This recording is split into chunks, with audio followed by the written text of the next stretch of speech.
The Lord of the Rings. It seems like a strange place to look for insight into these modern days.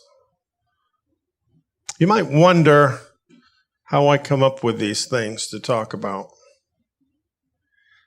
The truth is, I'm doing these presentations quite often, and where they usually start is in the middle of the night. And I'll get a picture in my head. And sometimes I'll have a dream. Sometimes during the day, something will flash into my head. And I see in pictures a lot, pictures and symbols, and they speak to me. And then from those pictures and symbols, my rational mind takes over. And I start looking into them, thinking about them. And that's kind of how these things happen. That's how this happened. Towards the beginning of the week, in the middle of the night, it just occurred to me that I needed to do a presentation about the Lord of the Rings. Don't ask me why, but I did. And some things about that occurred to me. And the next day, I put together the background that you see in our video right now. And I had that together. And that's what my presentation was going to be about. Of course, I still didn't have it all fleshed out. And then I started looking at things, and very soon I came across this. And it just struck me with how similar that is to the ring in The Lord of the Rings. Now, I don't know what significance it has or not, but it's rather interesting. I found this article in the Daily Star on June 18th. And it says, Ring of Fire eclipse could be a sign of the apocalypse, sending darkness over the Holy Land. The year's first solar eclipse with a ring of fire this Sunday will be the deepest one this century and coincides with the summer solstice, fueling doomsday believers' fears the end is nigh. And I think to people who are not believers, this all just seems superstitious and crazy that anyone might wonder if this is some kind of a heavenly sign. But for those who are Bible believers, there's a very good reason why we look at things that are happening in the heavens. Luke 21, 25, and 26 is a place where Messiah is telling us about the last days. And he says, there will be signs in the sun, moon, and stars, and on the earth, anxiety of nations, in perplexity. That rings a bell. Men fainting for fear and for expectation of things which are coming on the world, for the powers of the heavens will be shaken. So it really isn't too crazy that in such a time of anxiety and perplexity in the world, that people might think this ring of fire solar eclipse over the land of Israel might mean something.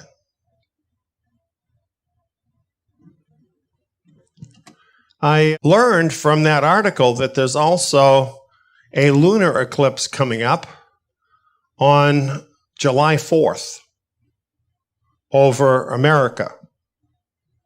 Darkness covering the land. And then I saw this article entitled Land of the Worried. 83% of Americans very stressed over the nation's future. New survey shows 7 in 10 Americans agree that 2020 is the lowest point in the country's history that they've witnessed. The year 2020 feels like a crossroads for the United States. This was from Harris Poll Studies. This is a dark time in America and in the world. And I think this is why people are looking at these things to wonder the meaning. Certainly July 4th is an important day in America. And so people, of course, would attach significance to this. The Lord of the Rings, insights into the growing darkness of this last age. Now you know where the idea of growing darkness came from, right? What about this last age? Could it be that we actually have reached the last age? You know, it's interesting that even many people who are not Bible believers now are very worried. Very worried that this could be the last age for at least America and maybe for the world. What could a fantasy story like The Lord of the Rings have to say about any of this? It's just a fantasy story. But you know, there really is a little more to The Lord of the Rings than what some people might think. After all, The Lord of the Rings was written by J.R.R. Tolkien, who was a Christian and therefore had somewhat of a biblical view. And that reality informed his books. And for example, one reviewer, back when the first of these Lord of the Rings books came out in 1954, said this about the books. A deeply, though never overtly Christian book with a subtle converting power, being the product of that rare thing, an entirely Christian imagination, it forces one throughout to breathe and enjoy the climate of faith. It is neither allegory nor sermon, though both may be extracted at will.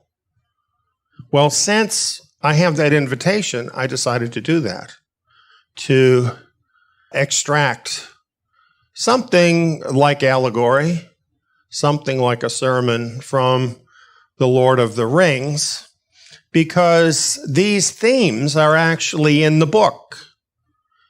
However, it's very subtle. As Tolkien said, I have not put in or have cut out practically all references to anything like religion in his imaginary world, for the religious element is absorbed into the story and the symbolism. In other words, there are not individual characters that just have a one-for-one semblance to some biblical characters. It's really more about principles, timeless principles. And since so many people have read The Lord of the Rings, have seen the movies, it's a good thing that we have in common that we can look at to help us understand those concepts, some common ground from which we can talk, and that's really what I'm looking for here. So in this presentation, we'll look to biblical themes of the Lord of the Rings trilogy to glean greater clarity on what is really happening in these unprecedented times of growing darkness in the world. In the Lord of the Rings story, this is where it all happens, a place called Middle-earth. And we're going to see this as a literary picture of our world that we live in. Now, I just want to say, I'm not claiming that this is what Tolkien thought, okay? But because these principles are in his book, they can be applied this way. And of course, the name of the story is The Lord of the Rings. It's about the rings.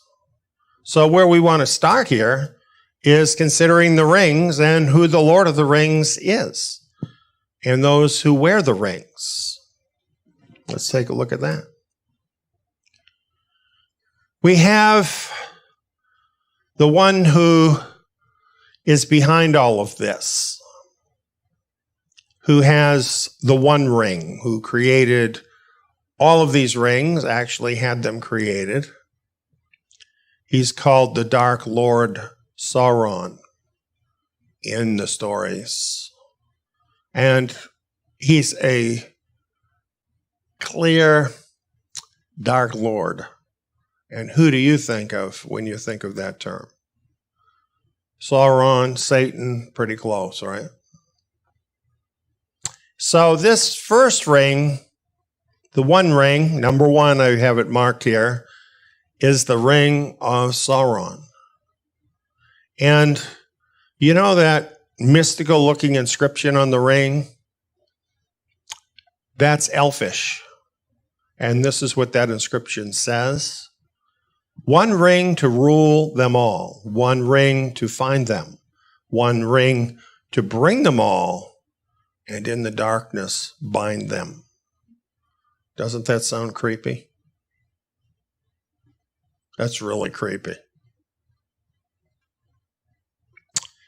That's because in the story, the Ring of Sauron embodies all of the evil powers of the Dark Lord Sauron, which he utilized to satisfy his insatiable greed to dominate the minds of all others. Sauron is the control freak of control freaks. He must control everything.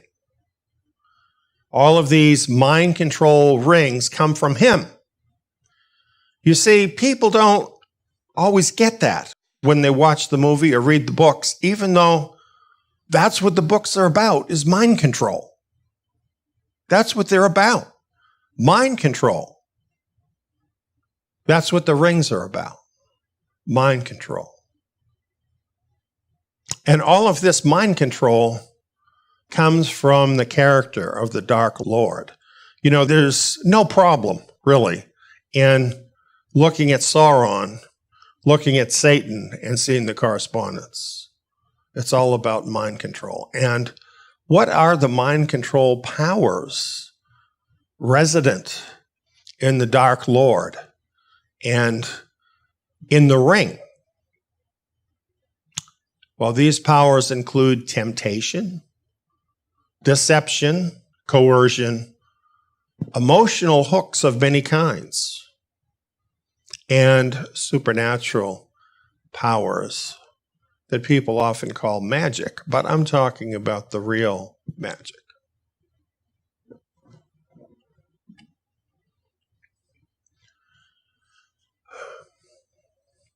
Here's the Ring of Sauron at work in this world.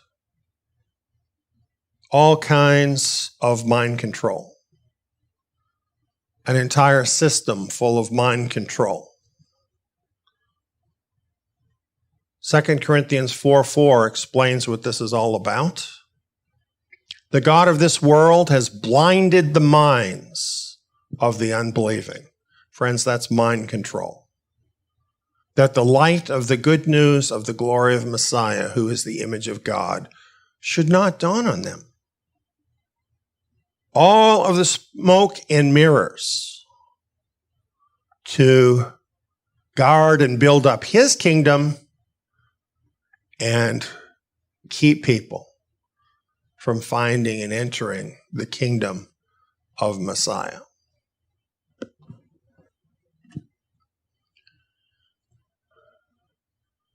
The inscription begins, one ring to rule them all.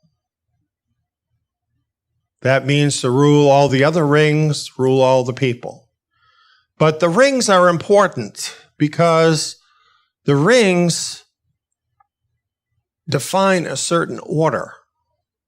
And that's what's so interesting about this. The Ring of Sauron, embodying the evil character and powers of the Dark Lord Sauron, rules all the other rings. once under the power of a ring from him, those wearing the ring are in his service, using the powers he generates, thinking they are serving themselves while actually serving him. The rings actually picture something. They actually are like a visual representation of the things that the Dark Lord uses to attract and control people. And that's something different for different people. You know, for some people, it's fame. For some, it's glory. For some, it's power. For some, it's gold.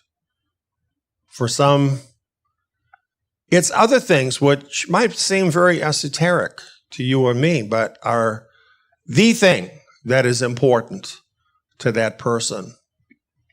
And what is amazing is how these hooks that the enemy can get into people can rule them and turn them into servants of the enemy, unknowing many times, thinking they're just serving their own lusts, not realizing that that's really serving the enemy.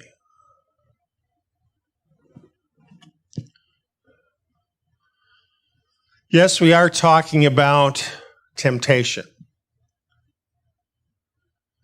Now, be honest, when you look at this graphic, you see the sign, do not push the button.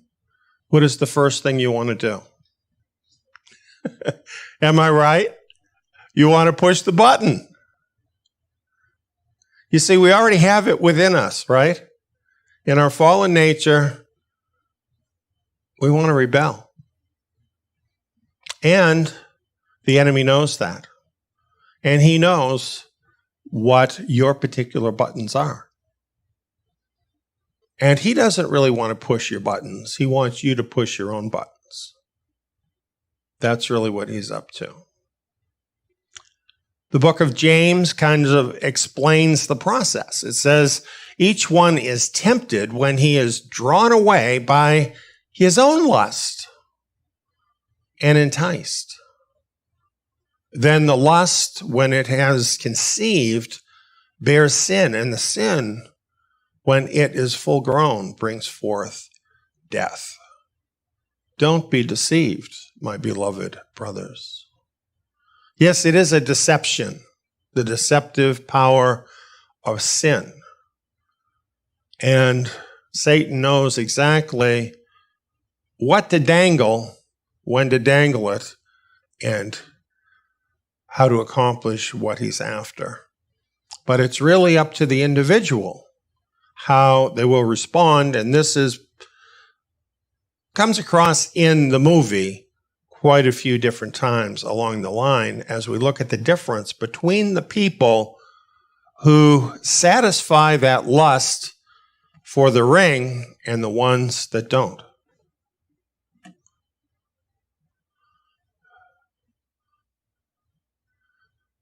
One ring to find them. The Dark Lord Sauron takes the form of a giant eye of fire. And when you see it in the movie, it's really scary.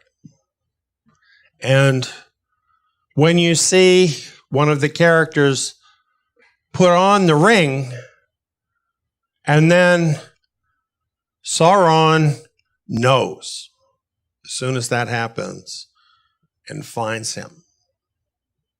The Dark Lord Sauron takes the form of a giant eye of fire. He is not all-seeing, but he wants to be.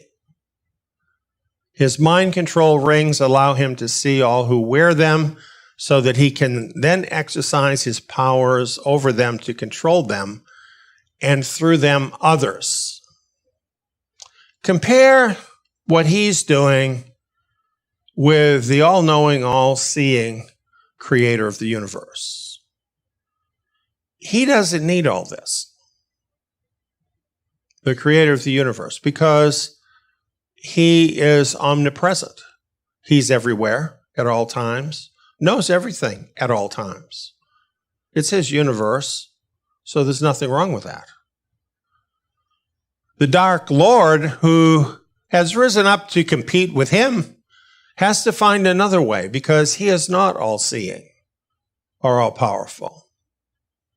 So he has done it through technological means. He's done it through the order of the hierarchy that is building up, and he's never been able to see more than he can see right now, because technology has so far extended the sight of those who serve him, and then through that, going back to the enemy. So he is absorbing so much. He is finding people.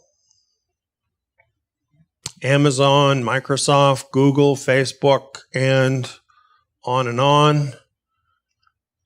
He's finding us to feed all of us his mind control. Those raised up in this internet age feel its influence the most. They don't know another world. This so seems so normal to them to have these huge internet conglomerates controlling so much of what they think, so much of what they do.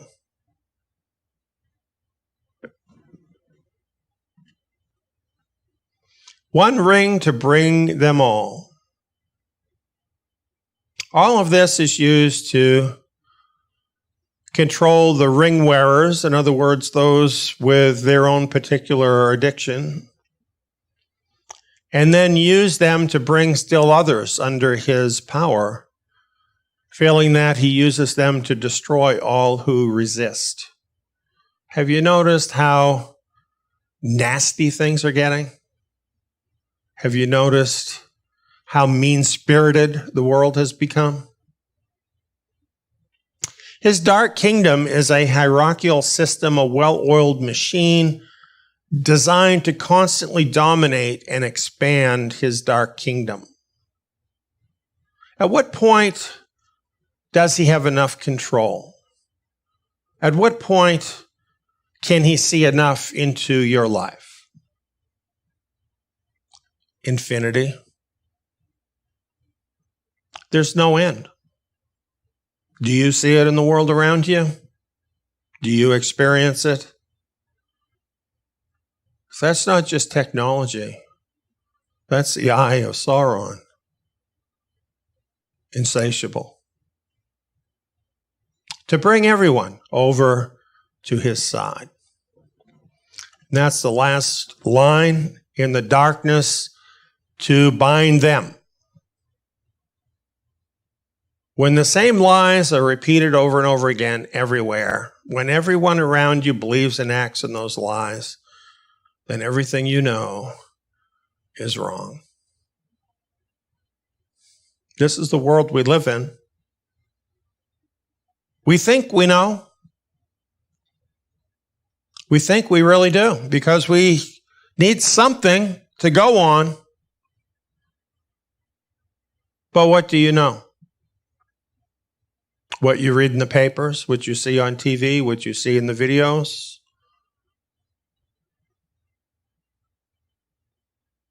All of this is meant to bring people. You know, what's so interesting about it is that there's a sort of unified message in all of it. And that's because the big five conglomerates control the majority of the media.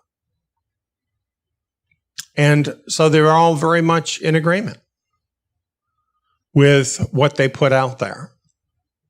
It is propaganda. However, it exerts a great deal of pressure within the culture to conform, because when you see this everywhere, it makes you think everybody else believes this, and you're out of line if you don't believe it too. It binds you.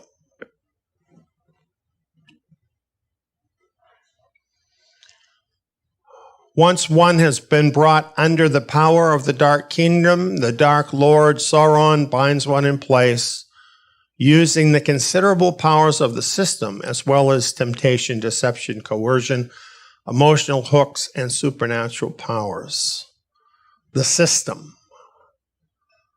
He binds us into the system.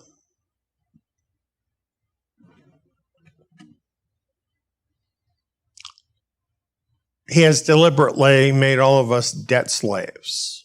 That's what he's tried to do. Why? In fact, for instance, I live in the United States. Our whole country is a debt slave to the tune of trillions of dollars. Do you think those people that have lent the money to the United States, trillions of dollars, have any control over what the politicians do, what the government decides, what happens in America? Trillions of dollars? Do you think that trickles down to affect your life? And what about you? How many people spend the biggest part of their day every day doing stuff they hate? Being miserable. Why are they doing that? Debt. They must do it to live. That's all they know. That's all they've learned. Does the system own you? What does that make you? Proverbs 22:7 says, "The rich rule the poor, and the borrower is slave to the lender." Some people think the slaves have been set free. Maybe they ought to think about that again.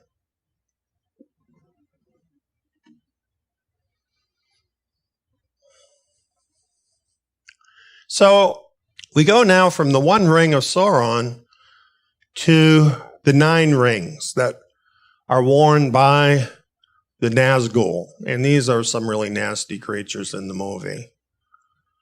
They are the invisible elite servants of the enemy. They're his top elite. And those who used the 9 rings became mighty in their day, kings, sorcerers, and warriors of old. They obtained glory and great wealth, yet it turned to their downfall. They fell under the thraldom of the ring that they bore and of the domination of the one which was Sauron's. And they became forever invisible, save to him that wore the ruling ring. And they entered into the realm of shadows. The Nazgul were they, the ring wraiths, the enemy's most terrible servants. I'm thinking, aren't these people a lot like the elite of our world? Are they not wraiths as well? Soulless beings that no one ever sees? Faceless beings who nevertheless are controlling our world? Interesting, isn't it?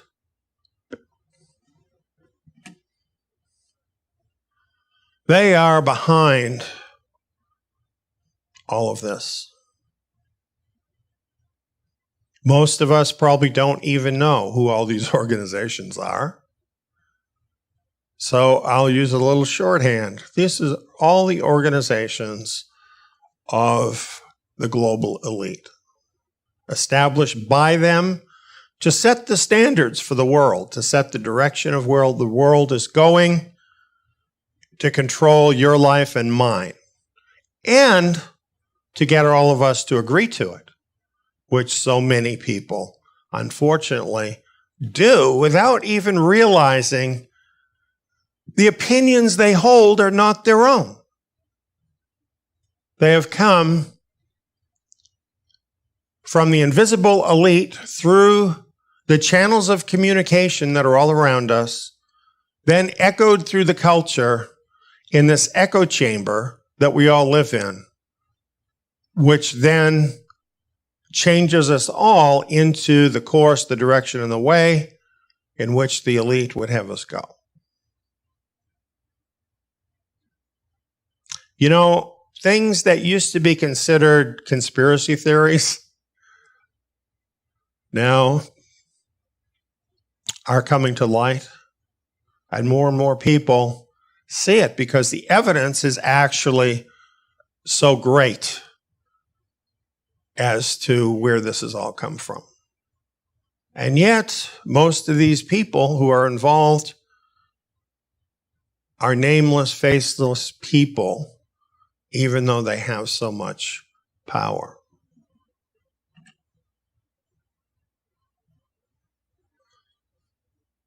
In the book, the Witch King of Angmar is the chief of the elite. And he was corrupted by one of the 9 rings of power. He is a king, a warrior, and a sorcerer. Really, all these guys are sorcerers because they all have received their great wealth and their great rewards from Satan. And trust me, they all know him and he knows them. They're the closest ones to him. How could they not? Could this chief of all of these roughly correspond with the coming anti-Messiah?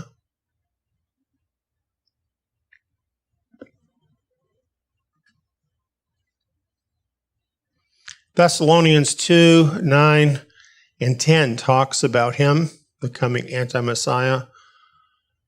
The coming of the lawless one is according to the working of Satan, with all power, signs, and lying wonders, with all unrighteous deception among those who perish, because they did not receive the love of the truth, that they might be saved.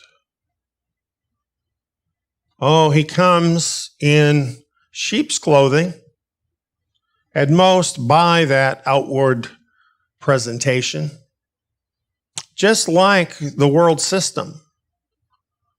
You know, everything they're doing is good, right? Trying to save us from ourselves. You need to do this for your own safety. You need to do this to save the world. You need to do this to save your neighbors. But in the end, who is it really for? Daniel 8, 24 and 25 talk about this one who is coming. His power shall be mighty, but not by his own power. His power comes from Satan. Through his cunning, he shall cause deceit to prosper under his rule. He shall destroy many in their prosperity. He'll have a lot to offer, and people will be lining up to fill their pockets, and they will be destroyed by what they receive.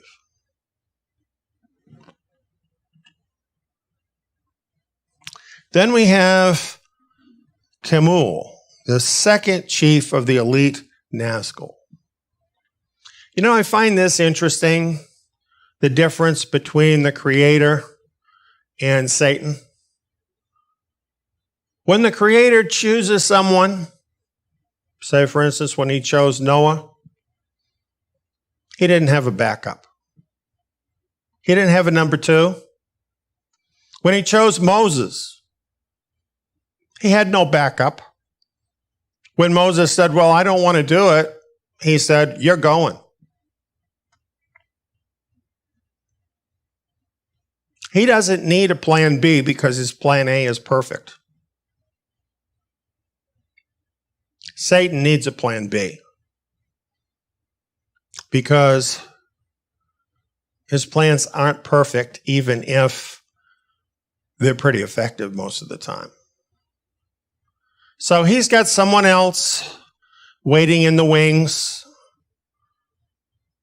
seemingly serving the number 1, but always waiting next in line even looking for his opportunity if he can overturn that one, because the whole system of Satan is based on selfishness and greed and going after more power. So none of these people can trust one another, ever. Then we have other rings. And these are not the ones that belong to Sauron's elite. And in the stories, there's various ones that get these rings. And this is just too big for us to talk about. We can't discuss all of these characters. So we simply want to say these other rings are all about expanding the Lord of the Rings power to as many as he can control. And we know that's what he's doing. And lately, he's expanding a lot.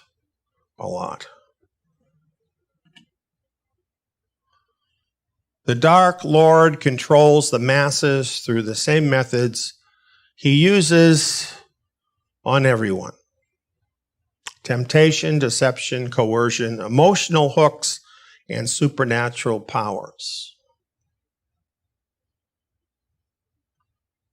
2 Thessalonians 2:11 and 12 describes that mindset.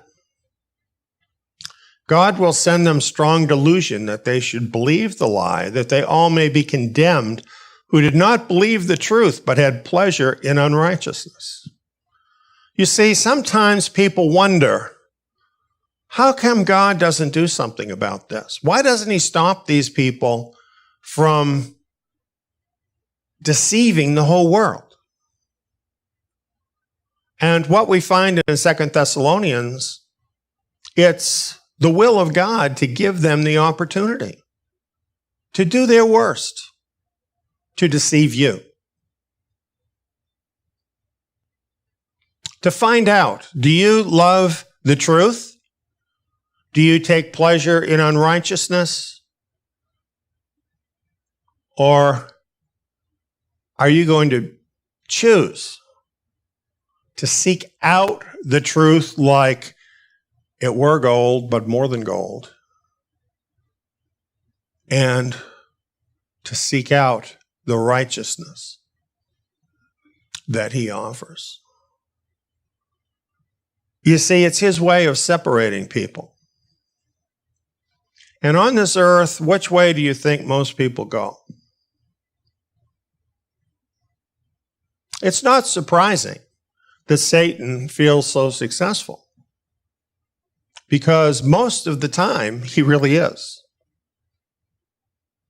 Most of the time he is. Because, sadly, most of us prefer to cater to our lower nature. And so it makes it easy for him. However, don't be fooled by that, because at the end of this story, righteousness will win the day, which will not be good for all of those who made the wrong choice.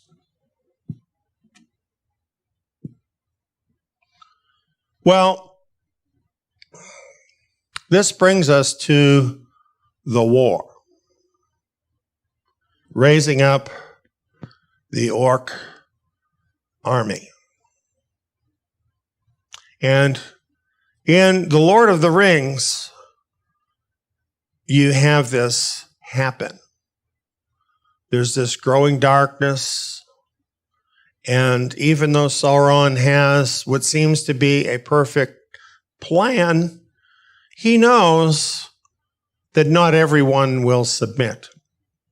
Not everyone will be tempted. Not everyone wants those things and wants to be in servitude. So he knows there must be a war.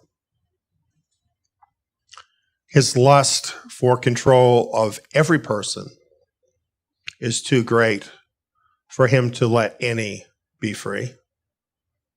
And this brings war on Middle-earth. Where will he find the army for the war? For this, he would turn to the race that is forever young, the elves. Here they are.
When you look at that,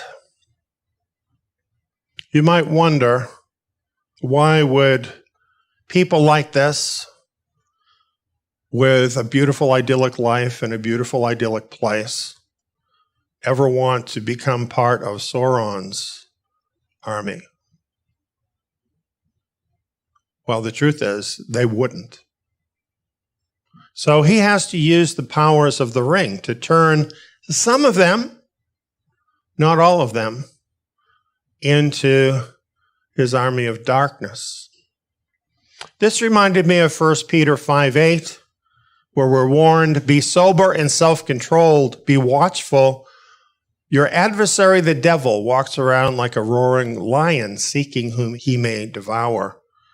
You know, when looking at them in their idyllic setting, these beautiful people, why would they be watching for a deceiver? Sometimes we're like that, aren't we? We get very absorbed in our lives. We don't realize that the enemy is looking to destroy us. Well, nevertheless, he has his plan. And this is what his plan is with the elves.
Pretty ugly, huh?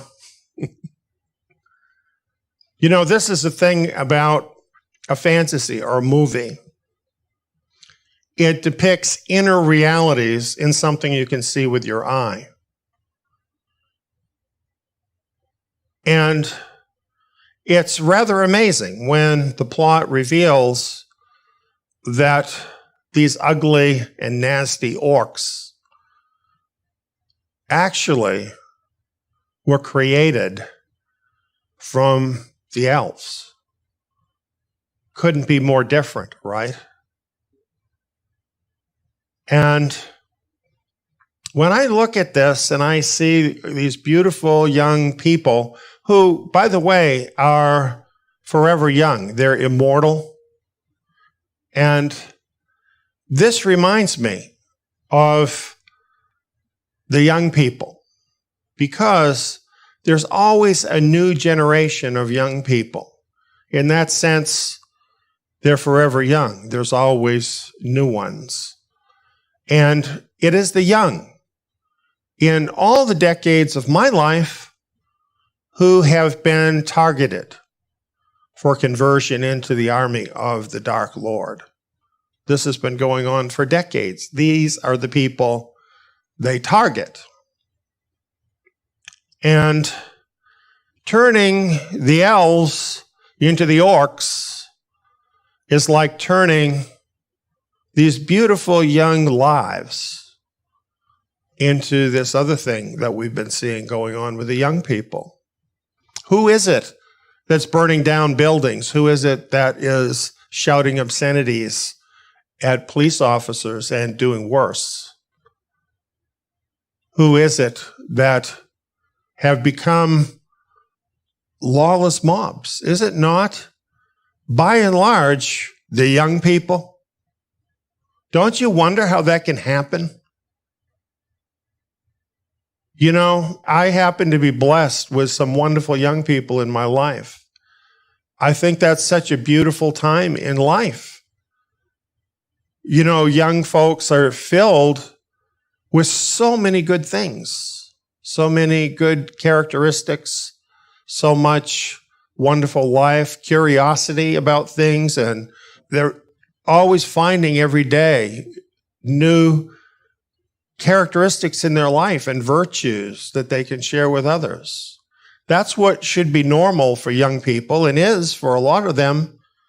And that's why it's so shocking to see this kind of a transformation. Don't you wonder how this can happen? Well, for the orcs, you saw it. It was done by evil magic power. What does that actually look like in the real world? Looks a lot like that. Daycare. A lot of times, it begins before a child can even walk. Very, very little time at home with one's parents. Then K through 12. What is this?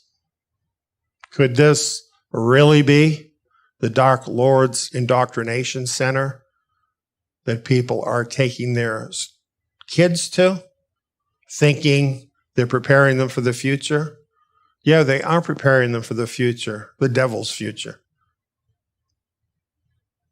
We need to wake up. Parents, please, wake up. Think about what is happening with your precious children. The first step in turning an elf into an orc is to erase all sense of elfish identity.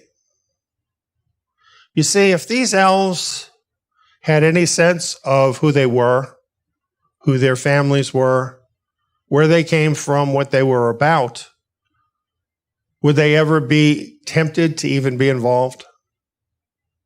So the first thing that has to happen is you have to take all of that away, all of that sense of identity. You have to have a blank slate to write the programming on. So mind control job number 1 is this 16-year program. Erase where you come from and who you are. We have this kid in the classroom. Will somebody tell me who I really am? Well, now they've made it even worse because they tell you you don't really know whether you're a boy or a girl. Your parents are stupid, old-fashioned, and we'll tell you what to believe.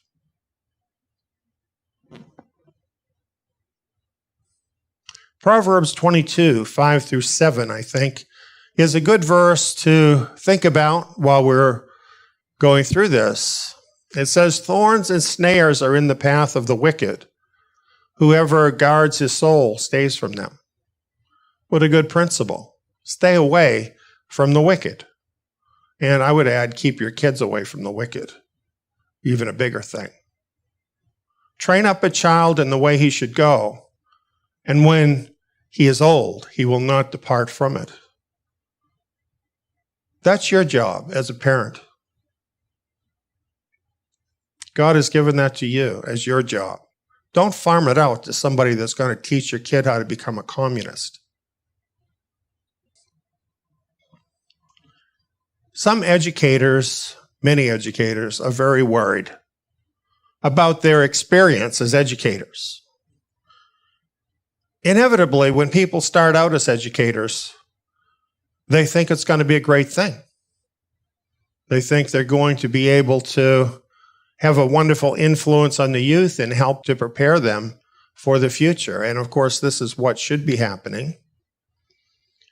Here is a well-known professor talking about his experience in some of the major colleges of the world. He says, "My students are know-nothings.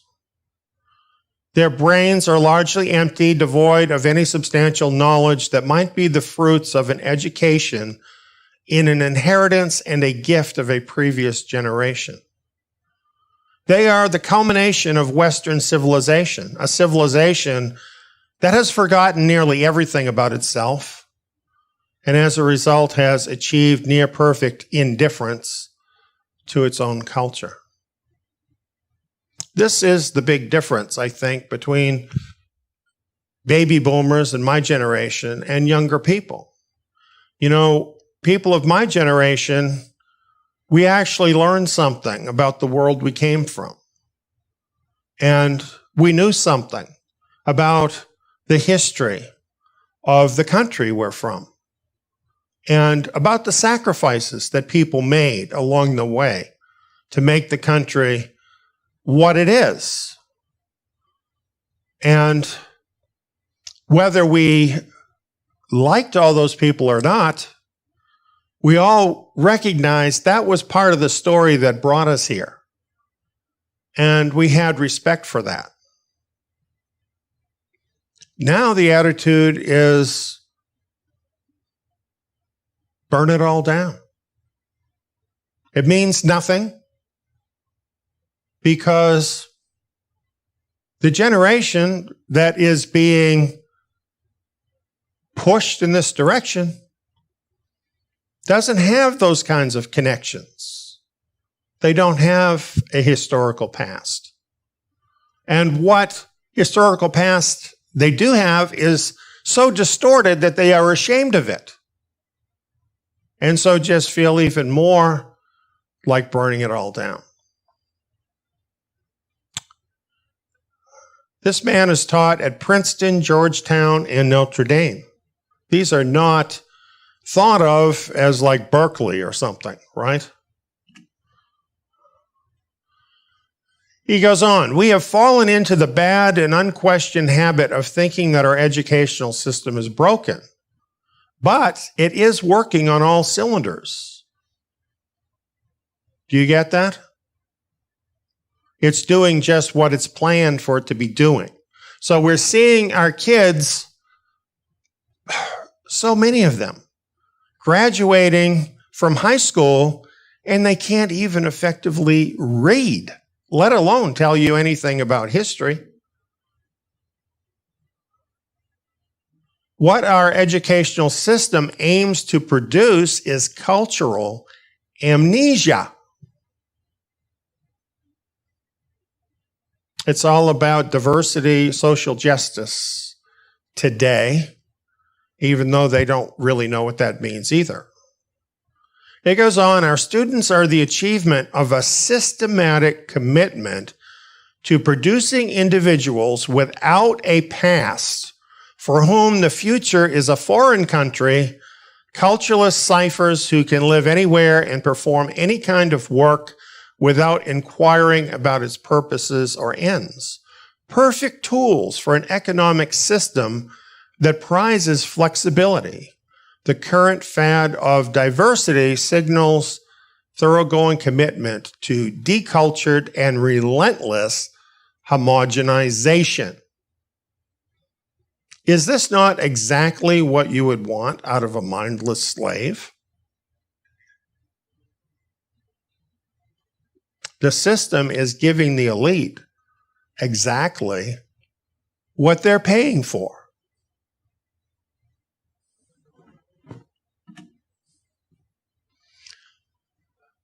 Now, I've just chosen selected things because this is a very long and comprehensive article, and I wish I could have included all of it because there's great insight in this article by Patrick Deneen, and he's a professor of constitutional studies at Notre Dame. He's a man who knows something about history. He says, I love my students, but I weep for them for what is rightfully theirs, but hasn't been given. I discern their longing and anguish, and I know that their innate human desire to know who they are, where they've come from, where they ought to go, and how they ought to live. The world they have inherited, a world without inheritance, without past, future, or deepest cares, is about to come tumbling down. The future depends on them. Do you understand the crisis this is?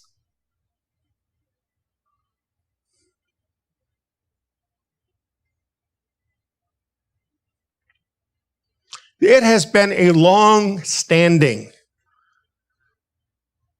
principle in every culture of the world for thousands of years that the older generation passes on to the younger generation who they come from, what they're about, what their history is. Can you imagine this? To hold that back and even distort it, leaving generations of young people without a sense of who they really are.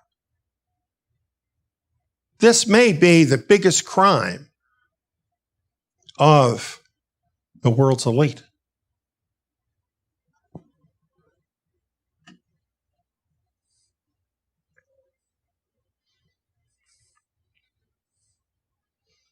Erasing the mind,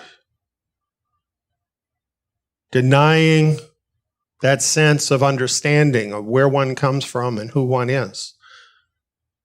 That was job number one.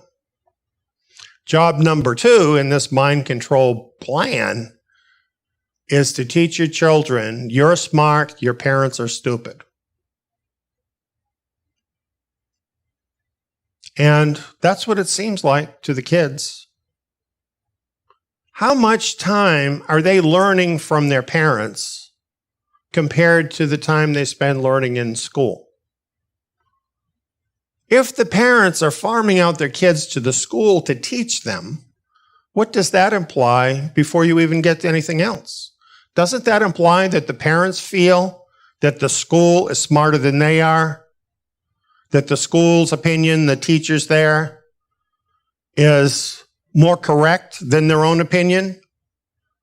So when you send the child to school, right there, what's happening is you are setting up the teachers in this school to be greater authorities in the lives of your children than you yourself are.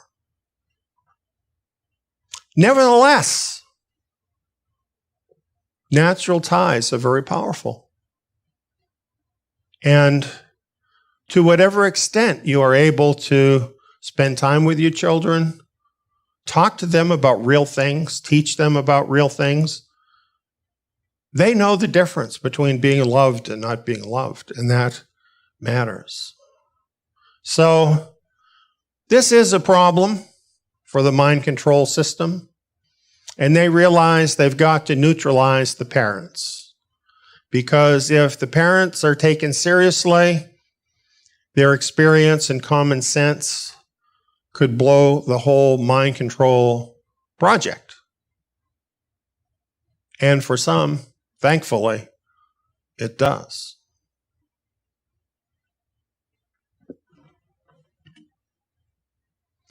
Mind control job number 3. Fill the void with globalist propaganda. See, once you have a clean slate, then the mind is looking for something to fill that space. Now, the mind control can fill that space. That's the idea. And they are filling it with globalist propaganda. Here's another teacher, by the way, who writes, I am a witness to brainwashing in public schools. The U.S. education system is brainwashing, indoctrinating students with utopian, false, and fairy tale notions about socialism and communism. While teaching U.S. history, world history, economics, and American government for 5 long years to high school students, I was absolutely shocked and dismayed. In both of my experiences, the state standards which dictate the curriculum were chock full of pro-socialist, anti-capitalist rhetoric. What is that about? That is about making Western civilization hate itself. What does that lead to? What does making people loathe themselves lead to? Well, it is mental illness, and at its worst, it leads to suicide. Is it any wonder we're watching Western civilization willingly walking off a cliff right now? Because they all hate themselves. They all hate where they're from, and they feel like they got to pay the price.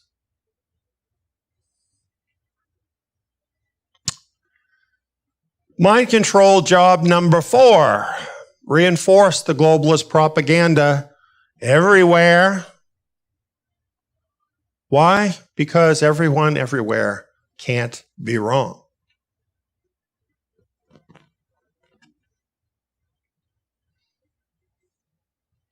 Everything you know is wrong. It's all mind control. But it seems like it's right because it's all you ever see, it's all you ever hear. And everybody else believes it. And most all of this is targeting the young. So people grow up into this big deception. And in this kind of situation, the pressure to conform is immense. But it gets worse. It gets a lot worse than this. Mind control job number 5. Send them out as activists for the globalist cause. Look at these kids in school. These are a bunch of high school students. Who do you think is encouraging them to do this? You know, as I look at this, some of these faces, they don't look like this kind of motion would make you think they looked. You know, I think of that as the sort of gesture a person would use when they're really feeling something inside. A lot of these young kids, their face is blank. They show no emotions here. They look like mind control slaves to me, doing what they're taught to do.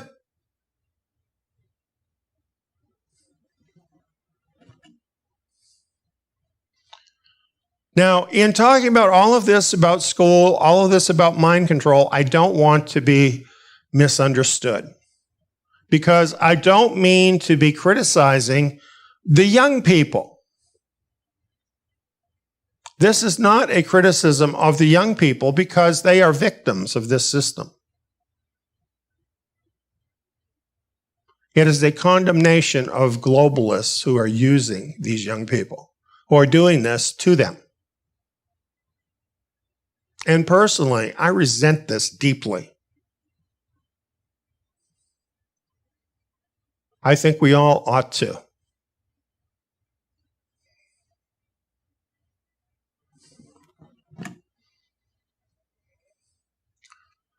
Here we have another professor writing, who also says about brainwashing that professors are brainwashing students. An ex-communist Romanian-born academic recently left his tenured position at Columbia University because the Ivy League school is on its way toward full-blown communism.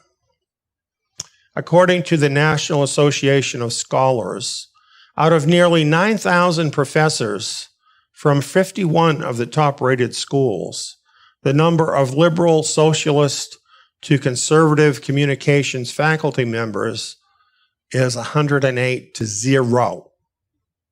0. Many professors spend class time indoctrinating students with their personal political views, telling students what to think instead of how to think.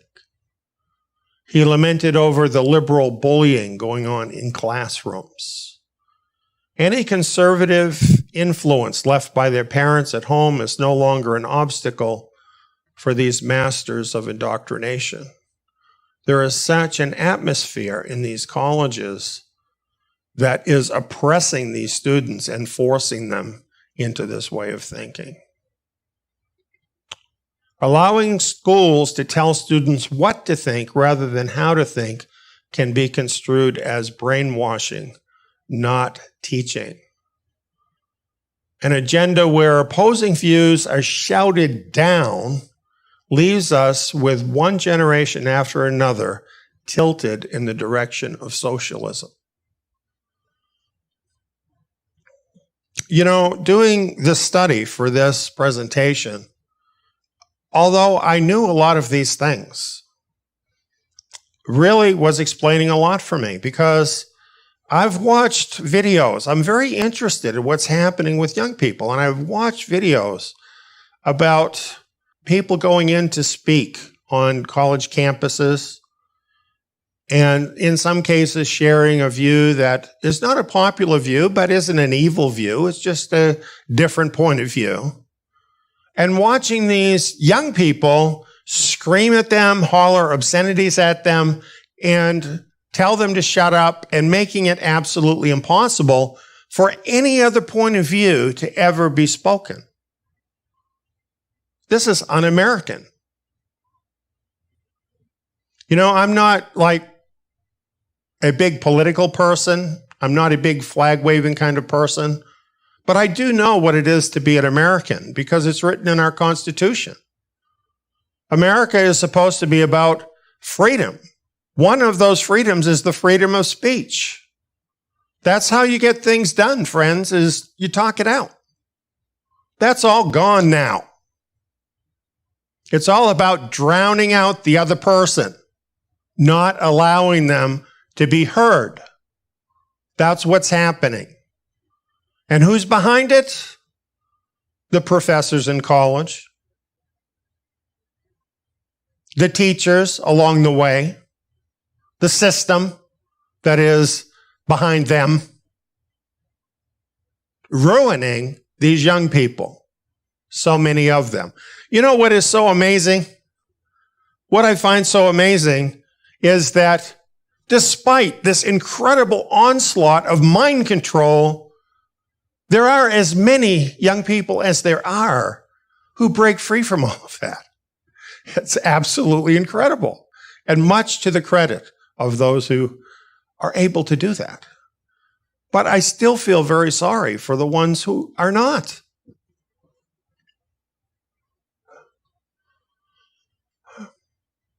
So I just want to stress again, none of this that I'm sharing is a condemnation of those young people who are victims of this system.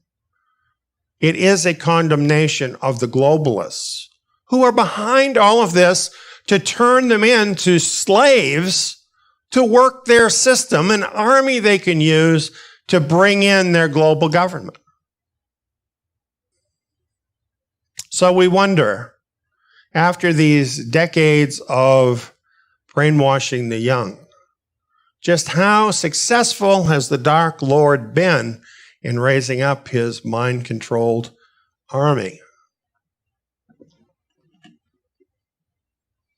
Pretty successful. This, as I said, is not all young people, but it is more than enough for the elite's purposes. The mindless grunt army of the globalist elite is complete. They have managed to ruin enough beautiful young people that they can get them to go out there and echo their mind control to the world. And how have they done it? Google, Microsoft, Amazon, Facebook, everything else. Look at the crowd here. If you look closely at this crowd, what you'll notice is they're all young people, with very few exceptions. Why? Because it is the young people who are most affected by the internet. They grew up in it. They don't know anything else. Where do they turn to when they have a question? Google.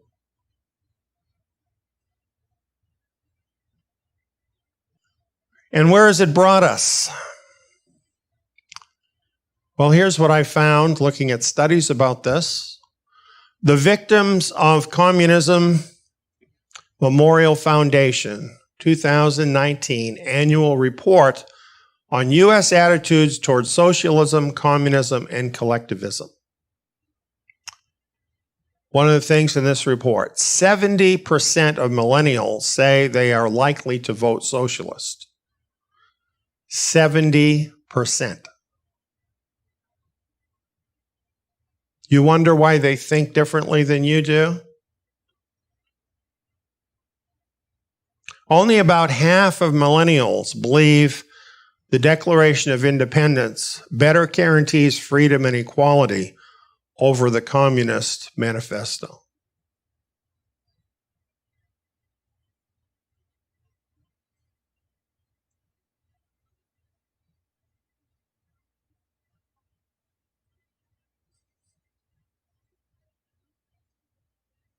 That's just shocking, isn't it? I'm glad there's still about 50% that think the Declaration of Independence is better. But how deep does that go in the direction that all of this is working? How did so many millennials and post-millennials become so favorable to globalist propaganda? As we've seen, they've been mind-controlled slaves all their lives. All their lives. And we, their parents, we've been debt slaves all our lives, which is why we have allowed this to happen. We've needed a place for our kids to be so that we can go out and take our part in building wealth for the elite, just to get by. You know, this modern world that's supposed to be so great, it's a horror. It's a horror show.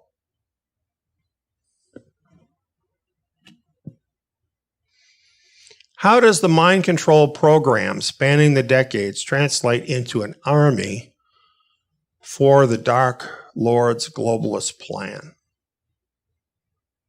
Let's look at more of the numbers. Here are the generations as they've been defined. The oldest generation is what they call the silent generation, born between 1928 to 1945. This is according to the Pew Research Center.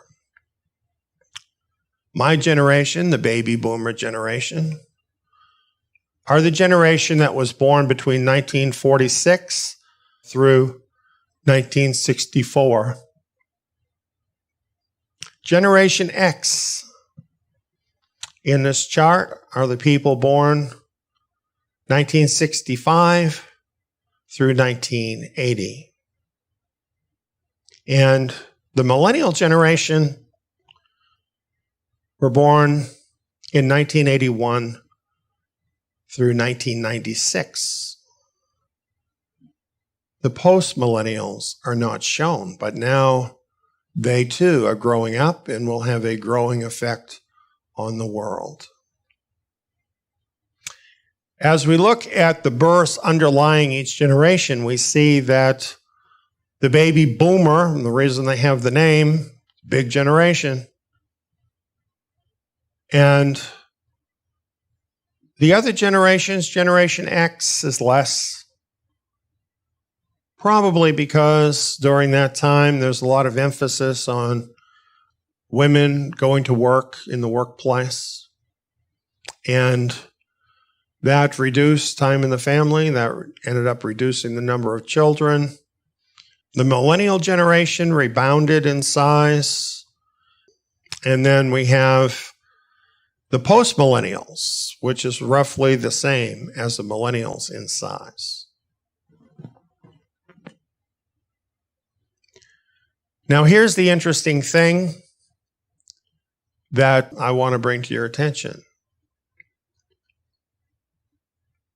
In America, and this really reflects other countries too, a demographic tipping point was reached in 2016. In that year, the number of millennials surpassed the previously dominant baby boomers, putting the millennials in the most dominant position within the culture. Have you noticed much of a change since about that time in the culture?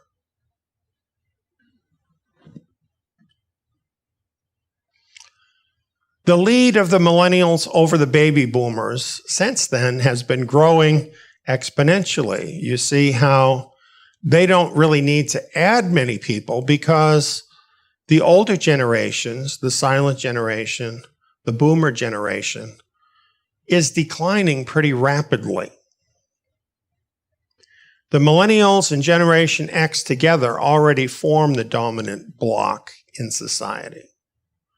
And this is without even considering the post-millennials, the young people who are just now entering adulthood. So that means this bloc, the younger bloc who has been more affected by this mind control program that has been perfected more and more through these years, have come into this dominant position and are going to be dominating more and more in really every sense. It is this block of young generations that now determines the trajectory of the decade ahead and beyond. Now, again, I don't want to be taken as being negative towards all young people, all millennials. I don't really believe that because I have millennials in my life who are awesome people, and they don't reflect the things that we've learned that so many people, so many young people have absorbed through this mind control program. They have bucked the system in order to choose a different way. And I have great respect for that. But my point in showing this is realizing that there is such a majority among the younger people who really have been greatly affected by this mind control means that the world is dramatically changing because of this tipping that is happening, this demographic change. And I want to share this with you because particularly for people who are from an earlier generation, much of this just seems like craziness. We can hardly understand at all why people would even do the things we're seeing them do. But it's not their fault. They are, in fact, responding to mind control. It doesn't make sense. That's why it seems crazy. But it does make sense to them because they've been imprinted with a different set of values, a different idea of what the world is about, and this is what is controlling their choices. Now, hopefully what will happen is that the same thing will happen for them that happened for us in our day, that some of the things that we believed, perhaps things that we had been indoctrinated in, were shown up to be wrong just through life. Because you see, you can't really argue with the truth eventually. The truth will always win out in the end. And some of these bright young people who may still be under this control will see that and they will adjust their thinking to reality. So I by no means am pessimistic that all of these people are lost. I don't want to be misunderstood that way. But the preponderance of where this is going, I think, is still pretty scary and explains a lot about what we're seeing in these days. For this to be complete, I just need to bring in one other very significant demographic tipping point. See, there's a lot that's changing all at one time, and that complicates the situation even more. What this chart shows, now we're focusing on young people. On the first day of 2020, whites under the age of 18 were already in the minority. This is a huge change, demographic change in America. And it's bound to have something to do with how things change in the future. So while there remain fine young people who've not fallen to the mind control, sadly, enough have fallen to the mind control to give the globalists the army they need. Like this.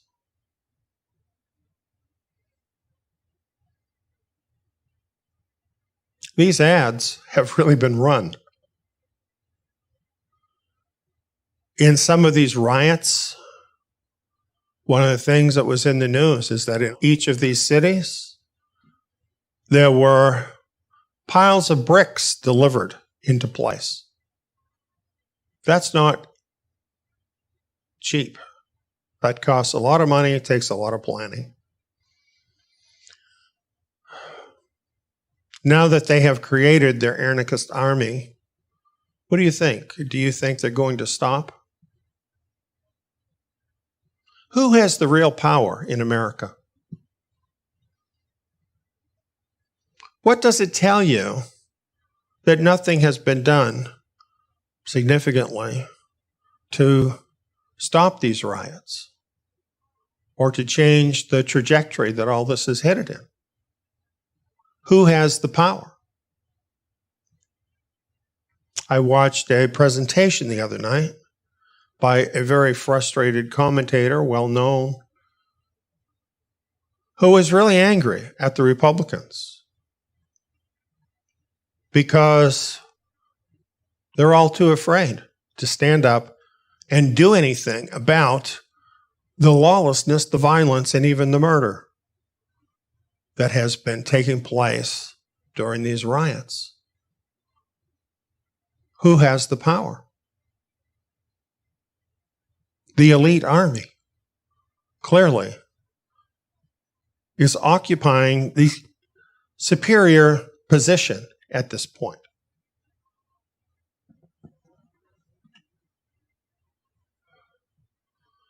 This plan has been underway for a long time. I think many of us know this.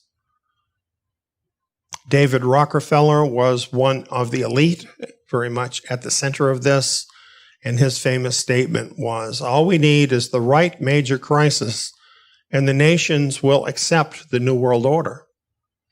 Well, I think they're trying all of them until they find which is the right one. What do you think about COVID-19? Do you think that could be the right one? Do you think burning down the country? Do you think that might be the right one? What about economic collapse? Could that be the right one? They'll keep trying them all until they get the right one. 2030 is the target date for the UN global government.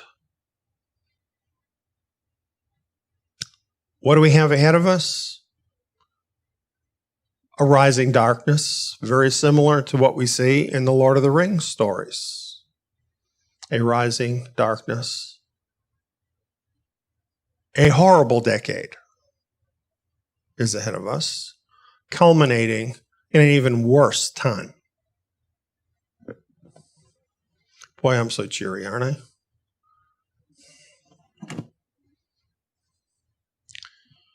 The Dark Lord and his elite seek total control over everyone and everything. They're like sharks smelling blood. They know how close they are. They have the technology. They've managed to change the culture so significantly. They have their army under control. They're getting all their dominoes in a row. They're very close. According to Bible prophecy, the darkness overspreading the earth will take us to the Great Tribulation, and don't think it's that long away. Certainly 2030 is their definite date to begin their global government. It's written into the agreement that all the nations of the earth signed in 2015 that we refer to as Agenda 2030. My seminar on the book of Daniel goes into these things in detail. If you haven't seen it, you need to see it.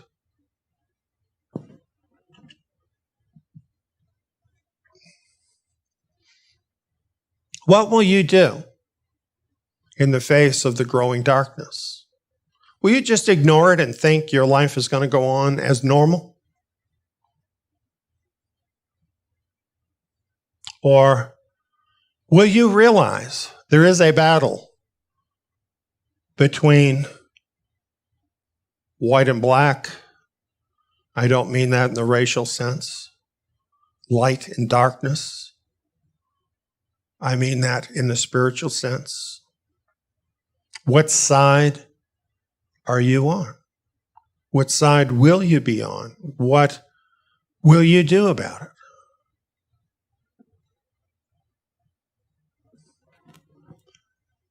Consider this.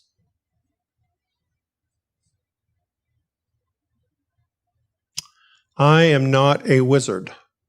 That's what I don't like about the books, by the way. They have a lot of magic in them. I don't like it. Gandalf is a good wizard. I don't believe there are good wizards. But nevertheless, he occupies a certain place in the book of a person that sees what's coming before it gets there.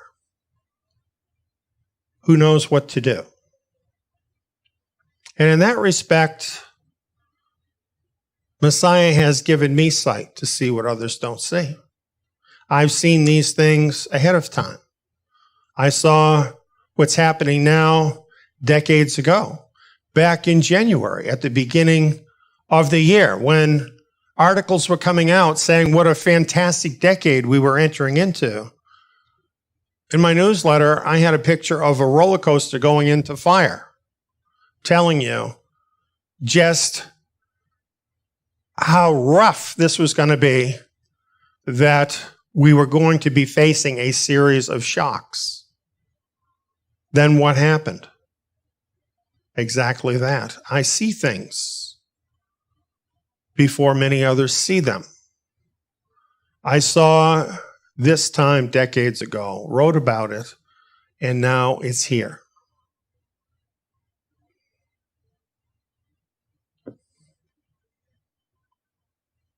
Why am I talking about this? Because we are in a crisis. The world is in a crisis. People are confused. People are perplexed. They don't know where to turn. I've been working on this all my life. I've been preparing for this all my life. I need to tell you that. I need you to know that. I'm not telling you that I can stop the darkness. I'm not talking about taking up the force of arms against anybody or hurting anyone. Nevertheless, I am an old soldier in this war, in the spiritual battle. And I know things that can help you. I've produced a vast body of information specifically designed to help you get through this time. I've been building up all of that for years and still am, to help you get through this time, whatever your age might be, whether you're a young person or an older person.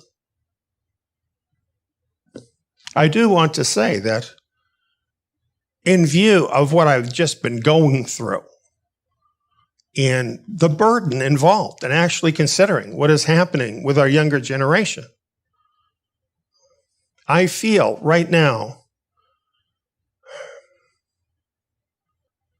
such a sense of concern for the younger people, and I want you to come. I want you to come. I want you to look at something different than what you've been shown. I want to give you a chance. That's why I'm talking about myself right now. I am freely sharing what I know with others and with you. And even while I do this, I'm frustrated because it's not easy for you to get what I have to share. You're not going to get this in a 5-minute video on YouTube. You'll have to work at this. If you really want this, you'll have to dig into this. This is going to take hours of your time. This is far more important to you than a college education that you spend $100,000 for. This is your life. Everything you've known that they've tried to teach you, it's all wrong. It's all wrong. But there is a place to turn where it's right. And when you have that, it changes everything. You don't know what I know. So when you start looking into it, you're going to think it's not even relevant to the problem. But those few who forge forward, for them, it's going to start coming together. And they're going to start to see the relevance, and their own lives will start to change. You will need this in its time. You know, some things are not useful to you at all, except when the right time comes. You know, if you get lost in the woods, you don't usually need to have some matches with you. You don't usually need to carry a compass with you. But those things would really come in handy if you got lost in the woods. That's the kind of things I'm talking about. Things that may not be relevant to you in your everyday life in the past,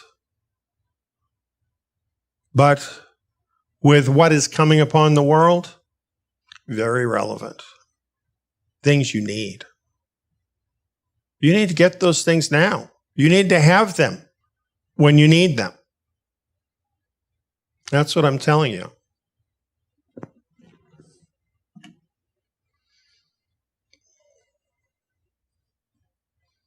You know why I'm doing this? Do you know what? I'm an old man, okay? I'm 70 years old. Why aren't I out on the golf course playing golf? Why aren't I sitting on my rocking chair?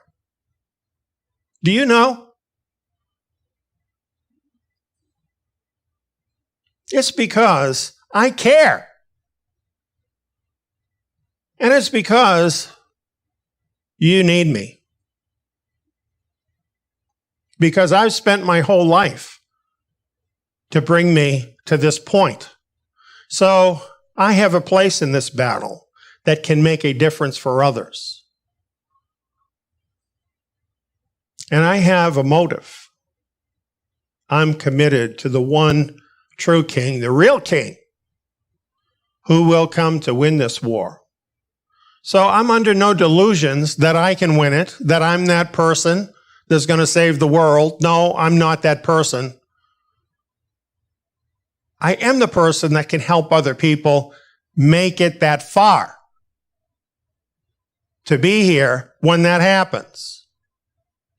I can't guarantee that, but you'll have a lot better chance if you come with me. Kind of like the Terminator movie. If you want to live, come with me. Do you have any idea how many people are going to die? It's a whole other issue.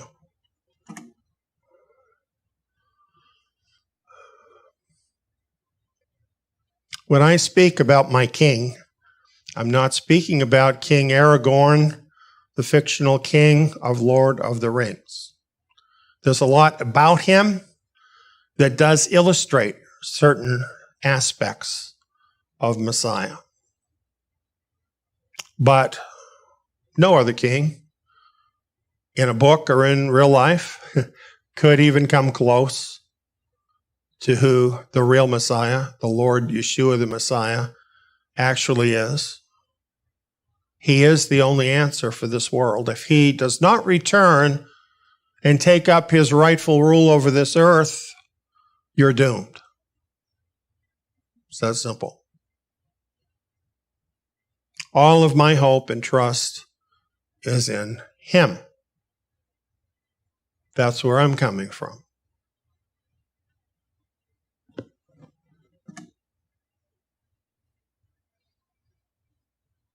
Here's the final reason you should listen to me and take this seriously.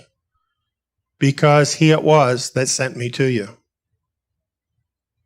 This is why I've had this passion in my life, all of my life. This is why this is what I do all day, every day. Because he sent me.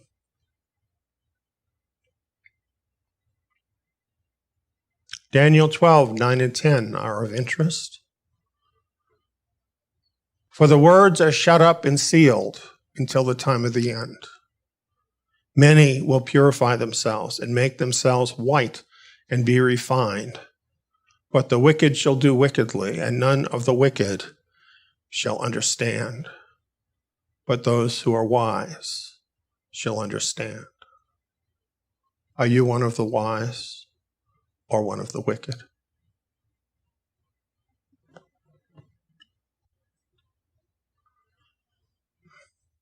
It all comes down to this. I have hundreds of hours of vital information to share with you now. Hundreds of hours. You better get started. TSIYON.net. Sign up free of charge and get started while you can.